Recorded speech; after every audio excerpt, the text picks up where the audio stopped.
audience.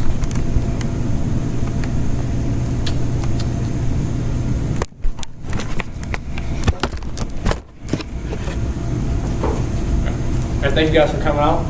My name is Andrew Kotler, and I'm here to talk about the history of the Pittsburgh Steelers. Did you know the Pittsburgh Steelers used to be called the Pittsburgh Pirates? Yeah, I know, that's hard to believe actually. Back in 1933, they were called the Pittsburgh Pirates when Art Rooney actually bought them. I'll get into that later on how he bought them and the details about that. But start off with some background history of what Steelers mean to me and why I chose this topic. The Steelers they're like a custom to me. They're like part of my family. I grew up, family. Every single Sunday, you might think of like play dates or something like that you did with you back when you were a kid. But for me, it was watching football with my family. That was part of my whole childhood. When I was in elementary school, on the loudspeaker, you'd hear the Steelers fight song. You'd hear the Steelers polka. You'd hear on Steelers Fridays, be black and gold. People painted up. Teachers painted it up black and gold. It was like unworldly. Like people were obsessed with it, and that impacted my life a lot. And then on Sundays, before the games started at 1 o'clock, I'd go to Mass at 11 o'clock and leave in Mass. The guy on the organ in the back, he'd be playing the Here We Go Steelers song on the organ. So no matter where you went, it was Steelers, Steelers, Steelers beating your brain. And that could be a big reason why, I'm in love with the Steelers. Like I said, their way of life. Now, back to what I said earlier, the Steelers were bought in 1933 by Art Rooney. Interesting bit about that. He bought the Steelers with gambling money, actually. So but you don't hear much about that. He was big in horse betting and boxing betting, and that's actually, he won. He got money, and he bought the Steelers, which were then the Pittsburgh Pirates. That was in 1933. It wasn't until 1937 that they became the Pittsburgh Steelers to better adapt to the city with the booming steel industry that Pittsburgh was and is known for. So they were the Steelers then. Then in 1943, that was during World War II, if you recount. So during World War II, a lot of people were drafted and they were sent away to war. So the country was depleted, families were depleted. Well, what do you think happened with the NFL? NFL was depleted as well, which it wasn't the NFL then, but that's another story. Teams were depleted, half their roster was taken out, sent overseas. So the Pittsburgh Steelers and the Philadelphia Eagles actually combined with one another, and this was in 1943. They combined with one another to be called the Steagles. Yeah, come on, Steelers and Eagles, Steagles. That was for one season only, thankfully only one season, and they went back to the Steelers and Eagles respectively. Fast forward next 30, 40 years, because quite frankly nothing much happened with the Steelers. They were a laughingstock in the NFL. In 1969 they hired Chuck Noll, and in the draft, first pick, they drafted me, Joe Green, out of North Texas, a defensive tackle. And that's really when things started. That's when the dynasty became. Then the next coming drafts, they drafted Terry Bradshaw, quarterback out of Louisiana Tech. We'll get back to this in a second. They drafted Mel Blount, safety, and out of Penn State, they drafted Jack Hammond, Franco Harris, all in one draft. So the Steeler dynasty that we know of all started with the draft then. What I said back to Terry Bradshaw, what really became special about that is Steelers and the Chicago Bears were tied for the very first pick overall in the NFL draft. And the tiebreaker, it was just a flip of the coin. Flip of the coin, Steelers called tails, it was tails, they got Terry Bradshaw, boom, just like that. So imagine how much different that'd be today with, something so big like that. Just a flip of a coin. Imagine if the coin didn't flip how it flipped that day. How much history would be different in Pittsburgh, Terry Bradshaw, everything. Hall of Famer.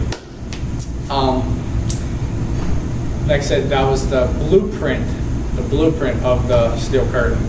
Now, what really made the Steelers dynasty start was in 1972, there was a playoff game. Pittsburgh Steelers and the Raiders. It was at Three River Stadium at that time. It was in the fourth quarter. Steelers were down 6-7. It was fourth quarter, they were driving down. And it was actually fourth down. Terry Bradshaw, He's getting blitzed. He gets hit as he throws it, so he just chucks it up in the air. Hits a Raiders defender, he gets hit. Franco Harris catches it down like this. I'm sure you've seen that post everywhere now at the Pittsburgh International Airport. There's the Franco Harris immaculate reception. Steelers end up winning the game 13-7 off the immaculate reception. And people, writers, everyone says that is what started the Steelers dynasty. Although the Steelers did not win the Super Bowl that year, that really, like I said, started it. That was in 72. Then that was the 72-73 season. Now, in the next season, the Steelers won a Super Bowl in 74. Following season after that, 1975, they won the Super Bowl again. Then there was a 2-year span where they did not win the Super Bowl, mostly because of injuries. Some people say the year that they did not win the Super Bowl, 1976, people say still to this day that was the best Steeler team ever. But they did not win the Super Bowl that year because Franco Harris was hurt, among others. Then, like I said, there's a 2-year gap. Then in 78, 79, they won the Super Bowl again. 4 Super Bowls in 6 years. That's a dynasty. Then and now unheard of. That's what was a Steeler dynasty. Now, fast forward to the next era, which is the current day era. It was in 2005 is when that mostly started. The Steelers drafted Ben Roethlisberger in 2004, but in 2005 is the big season. It was announced for the season that Jerome Bettis would be playing his last NFL season. So the Steelers were playing heavy hearts all season, and things weren't looking very good. There was 5 games left. They needed to win all 5 games just to have a chance. They weren't even guaranteed a playoff spot, just to have a chance. Well, guess what? They won all 5 games. By winning all 5 games, they entered the playoff as a 6th seed, which, if you know, there's only 6 seeds to make the playoffs. They entered as a 6th seed. They ran the table. They went to the Super Bowl as a 6th seed, which was unheard of. And they beat the Seattle Seahawks 21-10 to win their 5th Lombardi Trophy. And what made it also special, like I said before, Jerome Bettis was playing in his last season, and what made that special is he won a Super Bowl his last season. That's already enough a Cinderella story. You don't see much, and it's very special. Well, the Super Bowl was won in Detroit, Michigan, which is where Jerome Bettis is from. So talk about Cinderella story at his hometown. That is great. Like I said, and that was with Bill Cowher, head coach, and previous floor were Chuck Noll. Now, fast forward to 2008, Steelers went on the Super Bowl in 2008 as well with the newly signed head coach Mike Tomlin. They went on to the Super Bowl in 2008. They beat the Arizona Cardinals 27-23. A lot of people probably remember that. That was very instrumental Super Bowl, some of the best plays in history. James Harrison, 100-yard interception return for touchdown before halftime, longest interception return in Super Bowl history. And then the final, at the end of the game, Ben Roethlisberger's catch to Santonio Holmes in the back corner of the end zone, which was, people say the best play in Super Bowl history, and I can't deny that, not being a Steeler bias at all now. And then the current day Steelers now. This past season, the Steelers were thought of, they possibly make the Super Bowl. This is a very talented team. But like I said, it's kind of similar to what happened back in 1976. Injuries, Ben was hurt, Le'Veon Bell doesn't need long enough, Antonio Brown was hurt.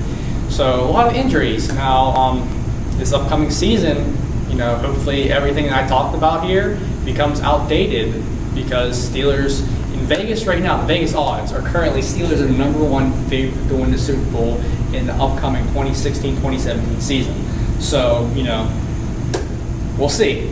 But to recap some of my main points, the Steelers were bought in 1933, called the Pirates then. They weren't called the Steelers until 1937 to adapt to their steel industry.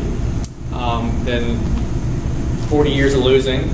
69 was the big year, 1969. Chuck Noll, Joe Green, in a matter of a few weeks. In the early 70s, they drafted all the Hall of Famers.